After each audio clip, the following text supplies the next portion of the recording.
Hello friends, welcome to my channel. আশা করছি তোমরা সবাই প্রত্যেককে ভালো আছো। তো আজকে আমি শুরু করব তোমাদের মডেল টেস্ট পেপার মানে মডেল প্রশ্নপত্র। তো এই ভিডিওতে আমি শুধু আজকে শর্ট নিয়ে আলোচনা করব, মানে ছোট প্রশ্ন উত্তর নিয়ে আলোচনা করব। এর পরের ভিডিওতে আমি বড় প্রশ্ন নিয়ে আলোচনা করব। তো চলো আমরা শুরু করি এই ভিডিওটা। তো আমি তোমাদেরকে প্রশ্নটা বুঝিয়ে বলে দেব, প্রশ্নটা লিখব না, আর তোমরা শুধু বুঝবে যে কি বলতে চাইছে। ঠিক আছে, চলো ভিডিওটা শুরু করি। আমাদের 1 নম্বর প্রশ্ন হচ্ছে যে বার্ষিক R% সরল সুদের হারে কোনো মূলধনের n বছরের মোট সুদ PNR/25 টাকা হলে মূলধনের পরিমাণ কত হবে। এখানে আমাকে কি বলছে যে R% সুদের হার, R%, এটা সবাই জানো, কোনো অসুবিধা নেই। n বছরে, এখানেও কোনো অসুবিধা নেই। এখানে আমার মোট সুদ দেওয়া আছে কত, মোট সুদ দেওয়া আছে আমার কত, PNR/25 টাকা হলে আমাকে মূলধনের মানটা বার করতে হবে। আমি এখানে পি না দিয়ে এখানে পি অন দিয়ে দিলাম বা পি ড্যাশ দিয়ে দিলাম। আমি এখানে পি ড্যাশ দিয়ে দিলাম, কারণ এখানে যদি আমি মূলধনটা বার করি, তো মূলধন বার করতে গেলে এখানে আমাকে অনেক কিছু, মানে এই সূত্রটা পুট, মানে এখানে মান দেওয়া আছে, এই মানটা আমাকে পুট করতে হবে। তো এই পি আর এই পি তোমরা আউলিয়ে যাবে। তো ওটার জন্য এটা পি থাক, এখানে আমি পি ড্যাশ দিয়ে দিলাম। এটার মানটা আমাকে বার করতে হবে। হয়ে গেল। এবার আমাকে কি করতে হবে যে আমরা আই ইকুয়াল টু কি জানি, আই ইকুয়াল টু আমরা জানি PNR/100। এখান থেকে আমি যদি পি, এখানে পি ড্যাশ দিয়ে দিলাম, পি ড্যাশের মানটা যদি এখানে আমি বার করি তো কত হয়ে যাবে যে 100 ইন্টু I/NR হয়ে গেল। বুঝতে পারলে? এবার আমি সেমভাবে এখানে পুট করবো যে পি ড্যাশের মানটা হচ্ছে 100 ইন্টু I/NR হলো। এবার এই আয়ের মানটা দেখো এখানে দেওয়া আছে PNR/25, সোজাসুজি পুট করে দাও 100 ইন্টু PNR/25, আর নিচে আমার হচ্ছে কত, NR।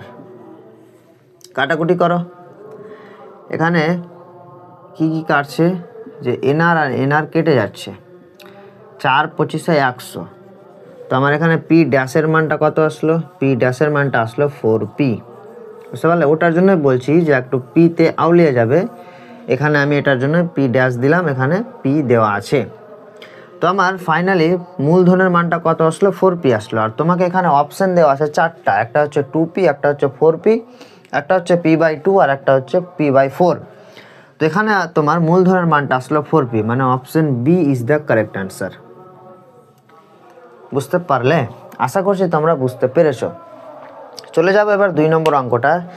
2 নম্বর অঙ্কতে এই ছোটোখাটো অঙ্কতে বেশি টাইম লস করবো না। চলো 2 নম্বর অঙ্কটা।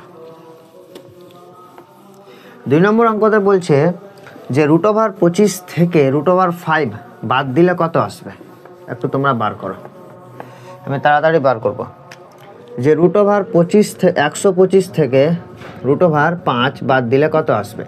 তোমার অপশান হচ্ছে এ নম্বর অপশান হচ্ছে √80, বুঝতে পারলে? বি নম্বর অপশান হচ্ছে তোমার √120,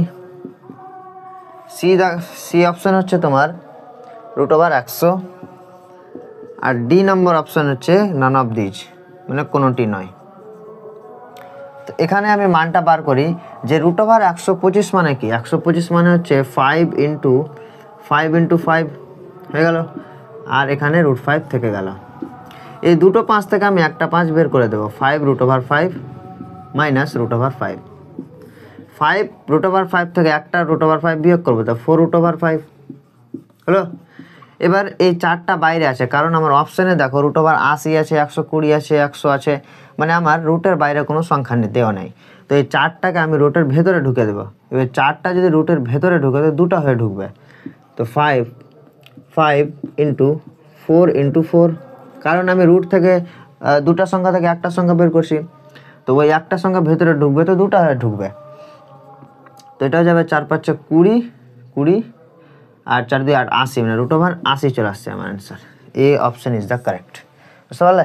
একটু দেখে নাও অঙ্কটা কি করলাম।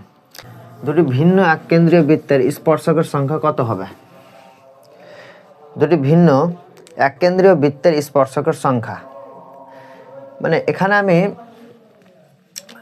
দুটি ভিন্ন বৃত্ত, কি বলছে এখানে যে দুটি ভিন্ন বৃত্ত কিন্তু এক কেন্দ্রীয়। এবার এক কেন্দ্রীয় মানে কি, যে আমি দুটো বৃত্ত নিই, তিনটে বৃত্তে নিই, চারটা বৃত্ত নিই, পাঁচটা বৃত্ত নিই, কিন্তু কেন্দ্র আমার একটাই থাকবে। সেটা কেমন করে আঁকবো আমরা, যে এটা একটা বৃত্ত, এর কেন্দ্র হচ্ছে এই কেন্দ্রটা। এবার এই কেন্দ্রকে মানে এই কেন্দ্রটাকে এই মূল বিন্দুটাকে কেন্দ্র করে আর একটা আমাকে বৃত্ত আঁকতে হবে।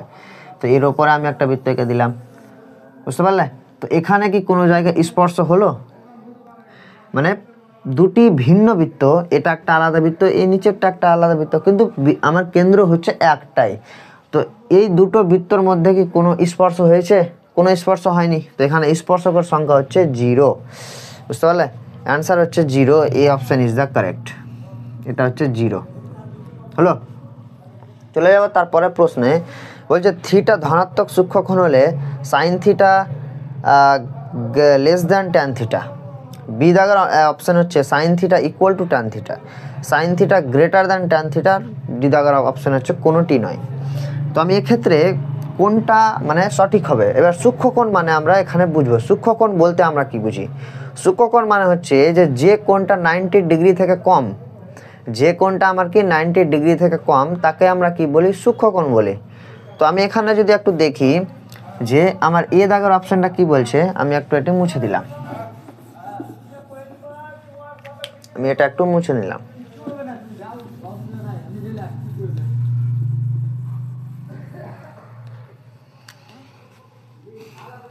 বলছে থিটা যদি সূক্ষ্মকোণ হয়, কি হচ্ছে? থিটা হচ্ছে সূক্ষ্মকোণ, থিটা সূক্ষ্মকোণ। থিটা সূক্ষ্মকোণ হলে আমার অপশন কি বলছে, যে সাইন থিটা এ দাগের অপশন হচ্ছে sine theta less than tan theta, বুঝতে পারলে? এবার বি দাগের অপশন হচ্ছে যে sine theta equal to tan theta, sine theta equal to tan theta. C এর অপশন হচ্ছে যে sine theta greater than tan theta. D দাগের অপশন হচ্ছে নান অফ দিজ হলো। এবার এখানে আমাকে তোমরা একটু ভাবো যে থিটা আমাদের মানগুলো কি কি মুখস্থ আছে? 30 ডিগ্রি, 45 ডিগ্রি, 60 ডিগ্রি আর 90 ডিগ্রি। তো যে কোনো এই থিটাগুলোর মধ্যে যে কোনো একটা থিটার মান বার করো, যে কোনো একটা থিটার মান নাও। 30 নিলে নাও, 40 নিলে নাও, 45 নিলে নাও, 45 নাও। তো আমি যদি এখানে সাইন থিটা মানে সাইন 45-এর মানটা নিই, এখানে সাইন 45-এর মান হচ্ছে 1/√2, আর এখানে ট্যান 45-এর মান হচ্ছে 1। এবার আমি দেখবো যে এই মান কি দুটো সমান? বলো, এই মান দুটো কি সমান? একটু ভালো করে দেখো, এই মানগুলো কি সমান আসছে? সাইন 45-এর 1/√2। এবার 1/√2 এর মান কত? 1/√2 এর মান কি 1 থেকে বেশি হবে? 1 থেকে যদি বেশি হয় তো আমার সাইন 45টা কি হয়ে যাবে? বড় হয়ে যাবে, সাইন ট্যান 45টা ছোট হয়ে যাবে। এখানে 1/√2 এর মানটা হচ্ছে 0.75 কত আসবে। তো আমার 0 পয়েন্টে থেকে গেল। আর ট্যান 45-এর মান হচ্ছে 1, মানে কোনটা বড়? ট্যান 45 বড়। মানে এখানে আমি দেখে বলে দিতে পারবো যে ট্যানটা হচ্ছে বড় সাইনের থেকে। এটা এই অপশান ইজ দ্য কারেক্ট, বুঝতে পারলে? তুমি এখানে 60 ডিগ্রি নাও, 60 ডিগ্রি নিয়ে দেখো, 90 ডিগ্রি নিয়ে দেখো, 60 ডিগ্রি নাও, 90 ডিগ্রি নাও, তারপর 30 ডিগ্রি নাও। এই মানগুলো দেখো যে সবসময় তোমার ট্যানটাই বড় হবে, ট্যান থিটার মানটাই বড় হবে যদি সূক্ষ্মকোণে থাকে। এবার চলে যাব আমরা তারপরে প্রশ্নে, যে বলছে একটি লম্ববৃত্তাকার চোঙের ব্যাসার্ধের কি বলছে, একটি লম্ববৃত্তাকার চোঙের ব্যাসার্ধের মানটা দ্বিগুণ করা হচ্ছে, আর উচ্চতার মানটা কি করা হচ্ছে? উচ্চতার মানটা বলছে অর্ধেক করা হলে বক্রতলের ক্ষেত্রফল পূর্বের চোঙের বক্রতলের ক্ষেত্রফলের কত হবে? এখানে একটি লম্ববৃত্তাকার চোঙের বলছে ব্যাসার্ধের দৈর্ঘ্যের দ্বিগুণ। একটি লম্ববৃত্তাকার চোঙের ব্যাসার্ধের দৈর্ঘ্য দ্বিগুণ। আচ্ছা, ব্যাসার্ধের দৈর্ঘ্যটা হচ্ছে দ্বিগুণ, মানে 2r। ব্যাসার্ধের মানটা হচ্ছে 2r, আর উচ্চতাটা কি? অর্ধেক। মানে কি? উচ্চতা যদি আমার কাছে h হয়, অর্ধেক মানে কি? h/2। এটা তোমরা একটু নিজে থেকেই পারবে যে ব্যাসার্ধ 2 গুণ মানে কি? 2 × r, 2 গুণ উচ্চতা কত? অর্ধেক, মানে হাফ, h/2। বলছে অর্ধেক করা হলে বক্রতলের ক্ষেত্রফল পূর্বের চোঙের বক্রতলের ক্ষেত্রফলে কি হবে? সমান হবে, দ্বিগুণ হবে, অর্ধেক হবে না গুণ হবে? তো আমাকে একটি লম্ববৃত্তাকার চোঙের আমাকে বক্রতলের ক্ষেত্রফলটা বার করতে হবে। বক্রতলের ক্ষেত্রফল কি? পাই আর এইচ। বক্রতলের ক্ষেত্রফল কি? একটি শুধু মানে লম্ববৃত্তাকার চোঙের বক্রতলের ক্ষেত্রফল হচ্ছে আমার কাছে কি, যে এরিয়া। আচ্ছা, বক্রতলের ক্ষেত্রফল নিলাম, বক্রতলের ক্ষেত্রফল, বক্রতলের ক্ষেত্রফল এটা কি? এটা হচ্ছে ওল্ড, মানে পুরাতন, মানে যেটা নর্মাল যেটা। তো বক্রতলের ক্ষেত্রফলের মানটা কি? পাই আর এইচ হলো। এবার এটার কি, যে এই ব্যাসার্ধটাকে কি করলো, যে 2 গুণ করে দিল আর উচ্চতাটাকে অর্ধেক করে দিল। তো নতুন বক্রতলের ক্ষেত্রফল কত হবে? বক্রতলের ক্ষেত্রফল নতুনের কি হবে? বক্রতলের ক্ষেত্রফল নিউ, এটা কত আসবে? এটা হয়ে যাবে তোমার পাই, আর এর জায়গা হয়ে যাচ্ছে 2r, আর এইচ এর জায়গা হচ্ছে h/2। এই 2 আর 2 কেটে যাচ্ছে, অ্যান্সার হচ্ছে 2।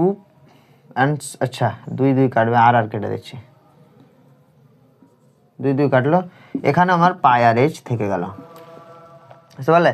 মানে আমার বক্রতলের ক্ষেত্রফল পুরোনোটার মান হচ্ছে পাই আর এইচ, আর নতুনটারও মান হচ্ছে পাই আর এইচ। তো আমার অপশন হচ্ছে কি হয়ে যাবে, যে সমান, দ্বিগুণ, অর্ধেক, গুণ কি হবে? সমান হয়ে যাবে, মানে option A is the correct answer.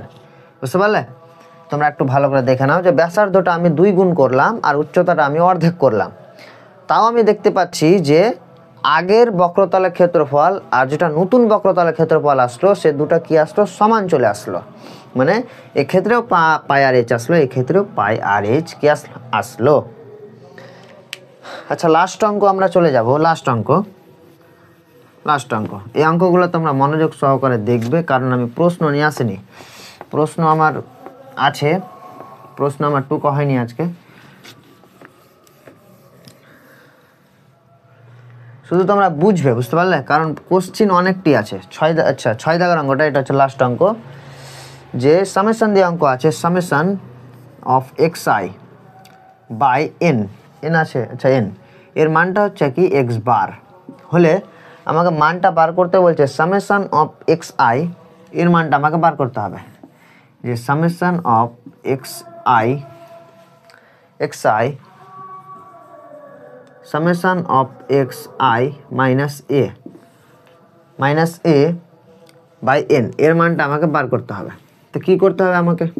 দেখো, সামেশন দিয়ে গুণ করো, x i minus summation of a by n হলো। এবার আমাকে summation x i by n এর মানটা এক্স বার দেওয়া আছে, মানে এই অঙ্কগুলোকে তোমরা ভারী বলে মনে করবে না, কারণ সহজ অঙ্ক, মানে এর মানটা তোমাকে এক্স বার দিয়েছে। এবার এখানে তুমি সামেশন দিয়ে গুণ করো, তারপর ক্যালকুলেশন করো, তোমার ঠিক অ্যান্সার চলে আসবে। এবার আমি এটা বা এটা করবো আর এটা বা এটা করবো, কারণ করা যায়। লসাগু কীভাবে আমি করেছিলাম? লসাগুর আগের প্রশ্নটা কী ছিল? ধরো আমি একটা লসাগু করলাম, লসাগুর পরেই তো এটা আসছে, কিন্তু লসাগুটা কী ছিল ওটা আমাকে নিয়ে আসতে হবে। তো এটা বা এটা আর এটা বা এটা করলে চলে আসবে। তো summation of x i by n minus summation of a by n হলো। এবার আমি এখানে লিখছি যে summation x i by n এর মানটা হচ্ছে এখানে এক্স বার দিয়ে দিলাম, কোনো অসুবিধা নেই, কারণ মানটা দেওয়া আছে এখানে, মাইনাস। এবার এই সামেশন অফ এর মানটাকে আমি লিখতে পারি এন এ। সামেশন অফ এ এর মানটা হচ্ছে, মানে এটা একটা সূত্র, এর মানটা হচ্ছে এন এ, এর নিচে হচ্ছে এন কেটে গেল, তোমার অ্যান্সার হচ্ছে এক্স বার মাইনাস এ, এটা হচ্ছে অ্যান্সার। এবার তোমাকে অপশান 4টা দেওয়া আছে, ওই 4টার মধ্যে সি দাগের মানে অপশানটাতে দেওয়া আছে এক্স বার মাইনাস এ, তো option C is the correct answer. বুঝতে পারলে? এরকম করে তোমাকে অঙ্কগুলো করতে হবে, এবং কোনো অঙ্ক তোমাকে কি বলে ভারী ভাবতে হবে না, যে কঠিন আছে তো আমি পারবো না, কারণ এই অঙ্কটা ছেলেরা দেখলেই বলে দিবে যে অঙ্কটা ভারী আছে, কারণ সামেশন টামেশন দিয়ে অঙ্ক দেওয়া আছে। তো অনেকজন বলে দিবে যে এই অঙ্কটা ভারী আছে, তো তোমরা ভারী ভাববে না, অঙ্ক টুকো আর একদম করতে শুরু করো টানা, যত দূর চলে যাক খাতা শেষ হয়ে যাক। বুঝতে পারলে? পরীক্ষার খাতায় অঙ্ক টুকো, আর যেটা জানো ওটাই করো। এরপরের লাইন কি হবে? যেটা জানো ওটাই টুকো। বুঝতে পারলে? না পারলে কোনো অসুবিধা নাই, মাস্টার পারলে নম্বর দিয়ে দিতে পারে। তো এটাই হবে অ্যান্সার। আজকের এই ভিডিওটা এতটুকুই। তো তোমরা ভালো করে পড়াশোনা করো, এর পরের ভিডিও খুব তাড়াতাড়ি আপলোড হবে। তো দেখা হবে এর পরের ভিডিওতে, ততক্ষণে ভালো থেকো, সুস্থ থেকো। Thank you.